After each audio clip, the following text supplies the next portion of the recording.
जामवाडीतील Margubai मंदिरानजीक pygmy agent म्हणून कार्यरत असणाऱ्या अनिकेत हिप्परकर याच्या पाहुण्यातील महिलेशी असलेल्या प्रेमसंबंधाच्या रागातून तसेच काही दिवसांपूर्वी झालेल्या वादातून कोयत्याने वार करून निर्घृण खून केल्याचं आता तपासात स्पष्ट झालंय।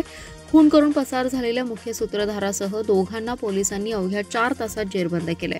तसेच या खून प्रकरणात सहभागी असणाऱ्या 6 जणांपैकी 4 जण अल्पवयीन असल्याची माहिती पोलीस निरीक्षक संजय मोरे यांनी दिली आहे। पोलिसांनी संशयित मंगेश उर्फ अवधूत संजय आरते आणि जय राजू कलाल या दोघांना अटक केली आहे, तर 4 संशयित अल्पवयीन असल्याने त्यांना ताब्यात घेतले। मृत अनिकेत हिप्परकर कबड्डीपटू असून यापूर्वी जिल्हा संघातून कबड्डी खेळला होता। मंगळवारी सायंकाळी 5च्या सुमारास अनिकेत हा जिमला जाण्यासाठी घराबाहेर पडला। घरापासून काही अंतरावर चालत मरगुबाई मंदिराजवळ येताच दबा धरून बसलेल्या संशयितांनी त्याच्यावर कोयत्याने हल्ला चढवला। तो रक्ताच्या थारोळ्यात कोसळताच हल्लेखोरांनी पलायन केलं।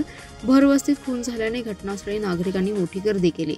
गुन्हे प्रकटीकरण शाखेतील पोलीस अंमलदार संतोष गळवे आणि गौतम कांबळे यांनी संशयित नदीकाठा परिसरात लपून बसले असल्याची त्यांना माहिती मिळाली होती। त्यानुसार पोलिसांनी मंगळवारी रात्री 9च्या सुमारास तातडीने नदीकाठ परिसरात धाव घेतली।